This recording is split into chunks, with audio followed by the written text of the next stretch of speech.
तो हेलो दोस्तों, मैं आज पढ़ाने जा रहा हूँ बिहार पॉलिटेक्निक का साइंस का क्वेश्चन जो फिजिक्स का मैं क्वेश्चन करवाऊंगा जो कि एग्जाम के पॉइंट ऑफ व्यू से बहुत ज़्यादा इंपॉर्टेंट है। तो आप लोग हर एक क्वेश्चन को अच्छे से याद कर लीजिएगा, ध्यान से पढ़िएगा, वीडियो को शुरू से अंत तक देखिएगा। पहला क्वेश्चन देखते हैं। सूर्य के प्रकाश की ऊर्जा पृथ्वी तक पहुंचती है तो विकिरण के द्वारा। ऑप्शन नंबर सी आपका सही है।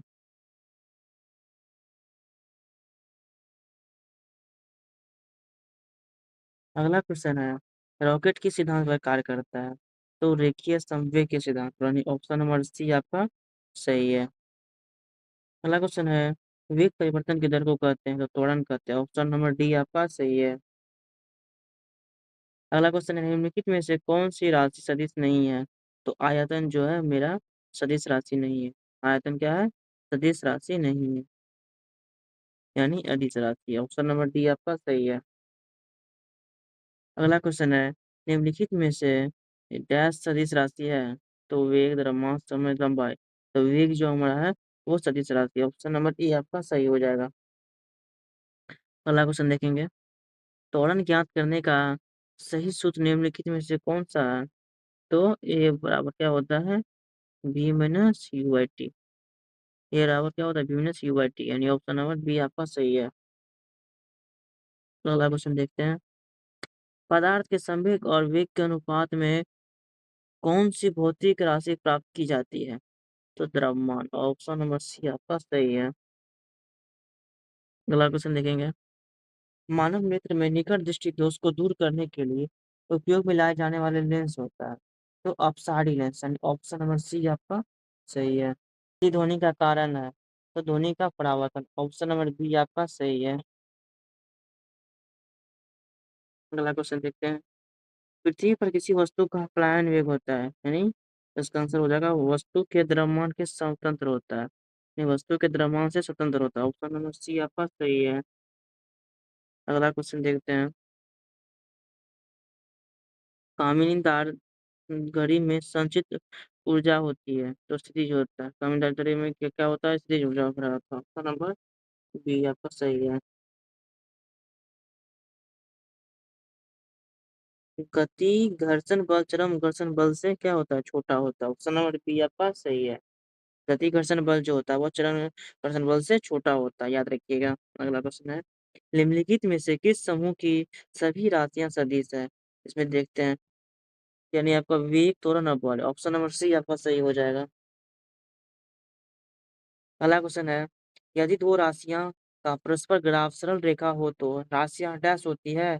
तो अनुक्रमानुपाती होती है, यानी ऑप्शन नंबर डी आपका सही है।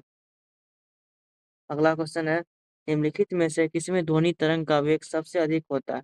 तो ठोस में होता है, यानी ऑप्शन नंबर बी आपका सही है। अगला क्वेश्चन देखेंगे, निम्नलिखित में से प्रासर्व ध्वनि की आवृत्ति होती है तो 20,000 हर्ट्ज से अधिक होता है उसका। तो ऑप्शन नंबर डी आपका सही है।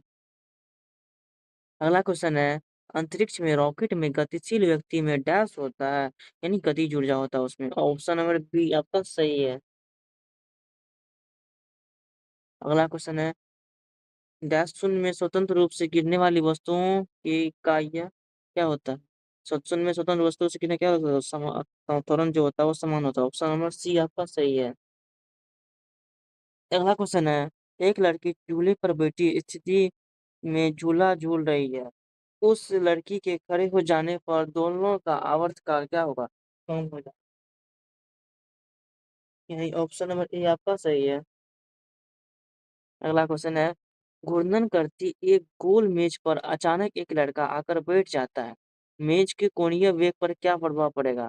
तो क्या हो जाएगा? उसका वेग कम हो जाएगा, यानी घूर्णन करती एक गोल मेज पर अचानक एक लड़का आकर बैठ जाता है तो मेज के कोणीय वेग पर क्या प्रभाव पड़ेगा? तो कम हो जाएगा। ऑप्शन नंबर ए आपका सही हो जाएगा।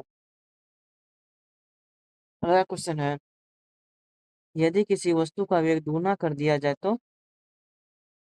अगर उसका आंसर हो जाएगा संवेग भी दुगुना हो जाएगा, गतिज ऊर्जा 4 गुनी हो जाएगा। संवेग दुगुना हो जाएगा, गतिज ऊर्जा 4 गुना हो जाएगा, यानी ऑप्शन नंबर सी आपका सही है। अगला क्वेश्चन देखेंगे, न्यूटन की गति के नियम के अनुसार नियम में से कौन सा कथन सही है? इनमें से कौन सा कथन सही है? तो प्रथम नियम से बल की परिभाषा ज्ञात होती है, सही बात है। द्वितीय नियम से बल की व्यंजक ज्ञात किया जाती है, ये भी सही है। तृतीय नियम से समय संरक्षण सिद्धांत प्रस्तावित करनी, ऑप्शन नंबर बी सही होगा, यानी आप सभी सही है। ऑप्शन नंबर डी आपका सही है। अगला क्वेश्चन है, किसी पिंड के उस गुणधर्म को क्या कहते हैं जिसमें वह सीधी रेखा में विराम या एक समान गति की स्थिति में किसी भी परिवर्तन का विरोध करती है। यानी क्वेश्चन कह रहा है, किसी पिंड के उस गुणधर्म को क्या कहते हैं जिससे वो सीधी रेखा में विराम या एक समान गति की स्थिति में किसी भी परिवर्तन का विरोध करते हैं, तो उसे जड़त्व कहेंगे। जड़त्व का ये डिफिनेशन हो जाएगा, आप लोग अच्छे से याद कर लीजिएगा। अगला क्वेश्चन देखते हैं, न्यूटन की गति का प्रथम नियम क्या कहलाता है? तो जड़त्व का नियम कहलाता है, बताते हैं। ऑप्शन नंबर बी आपका सही है। अगला क्वेश्चन है, गाड़ी खींचता हुआ गाड़ी खींचता हुआ घोड़ा किस बल के कारण आगे बढ़ता है? तो इसका आंसर होगा पृथ्वी द्वारा घोड़े पर पेड़ों पर आरोपित बल से, यानी ऑप्शन नंबर डी आपका सही है। अगला क्वेश्चन है, निम्नलिखित में से रॉकेट किस सिद्धांत पर कार्य करता है? तो समय संरक्षण के सिद्धांत पर काम करता है, ऑप्शन नंबर डी आपका सही है। अगला क्वेश्चन है, निम्नलिखित में से किस किस रंग में परिकीर्णन सबसे अधिक होता है? तो बैगनी में, ऑप्शन नंबर ए आपका सही है। कल वाला क्लास में भी हम बताए थे इसका ये क्वेश्चन, प्रकाश को पढ़ाता था अपवर्तन में, 10th की क्लास का जो पढ़ाए थे, वो चैप्टर आप लोग पढ़ लीजिएगा। आप लोग भी वो चैप्टर से क्वेश्चन आता है अच्छा से, तो आप लोग वो ऑब्जेक्टिव भी पढ़ लीजिएगा। उसमें भी 32 ऑब्जेक्टिव करवाए थे, तो वो ऑब्जेक्टिव को भी आप लोग देख लीजिएगा। अगला क्वेश्चन देखते हैं, किस पिंड का द्रव्यमान दोगुनी तथा वेग आधा करने पर उसकी गतिज ऊर्जा हो जाएगी? यानी किसी पिंड का द्रव्यमान दोगुना तथा वेग आधा करने पर उसकी गतिज ऊर्जा क्या हो जाएगा? तो आधी हो जाएगी, ऑप्शन नंबर ए। आप ऑप्शन नंबर ए सही है।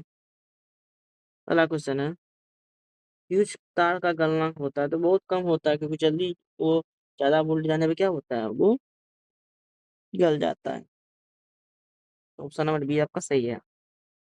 जब जहाज नदी से समुद्र में आता है तो कुछ ऊपर उठ जाता है, क्योंकि क्या होगा, समुद्र में जलघनत्व अधिक होता है। जलघनत्व अधिक होगा, यानी ऑप्शन नंबर ए आपका सही है। अगला क्वेश्चन देखेंगे हम लोग, निम्नलिखित में से सूर्य किस प्रकार का पिंड है? तो सूर्य जो है वो तारा है, यानी ऑप्शन नंबर सी आपका सही है। अगला क्वेश्चन देखते हैं, रेलों के लिए पुल बनाने में किसका उपयोग होता है? तो इस्पात का, ऑप्शन नंबर सी आपका सही है।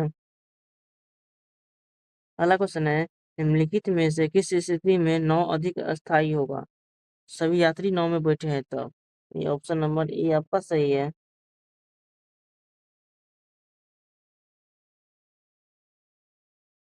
नहीं नहीं, ये ऑप्शन नंबर बी आपका सही है, सॉरी। सभी यात्री बैठे हुए, यानी ऑप्शन नंबर बी है आपका, यानी हम बैठे हुआ तब ना, यानी ऑप्शन नंबर बी में है ये ऑप्शन।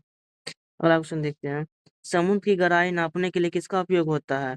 तो फेदोमीटर का, ऑप्शन नंबर बी आपका सही है। अगला क्वेश्चन है, मोटर गाड़ियों में किस प्रकार का स्टीयरिंग चलाने के लिए सुविधाजनक होगा? छोटे व्यास वाला, ऑप्शन नंबर ए आपका सही है। अगला क्वेश्चन है, तरंग दैर्ध्य बढ़ने पर अपवर्तनांक क्या होगा, घटेगा? सीधी सी बात है, ऑप्शन नंबर बी सही है। अगला क्वेश्चन कह रहा है, निम्नलिखित में से किसका विद्युत बल्ब में फिलामेंट बना होता है? यानी होता है, यानी पूछ रहा है कि विद्युत बल्ब में फिलामेंट किस चीज का बना होता है? तो टंगस्टन का, ऑप्शन नंबर ए आपका सही है। अगला क्वेश्चन है, 4D क्षमता वाली लेंस का फोकस दूरी कितनी होती है? तो 25 सेंटीमीटर, तो आपका ऑप्शन नंबर डी आपका सही है। अगला क्वेश्चन देखेंगे, किसी पिंड के द्रव्यमान तथा भार में अंतर होता है, क्योंकि इसका आंसर हो जाएगा, द्रव्यमान स्थिर रहता है और भार परिवर्तनीय होता है, ऑप्शन नंबर ये हो जाएगा बी में आपका सही है।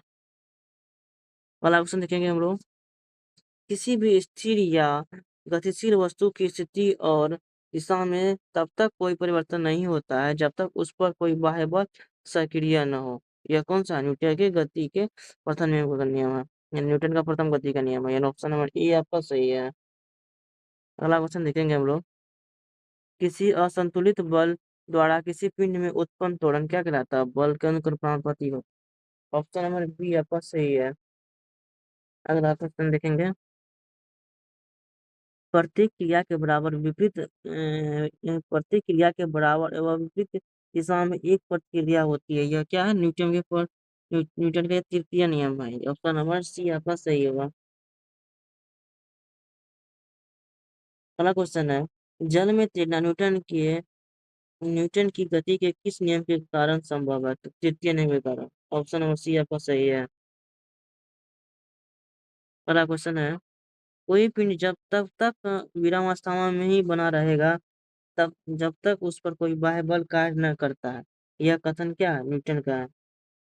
ऑप्शन नंबर ए आपका सही है।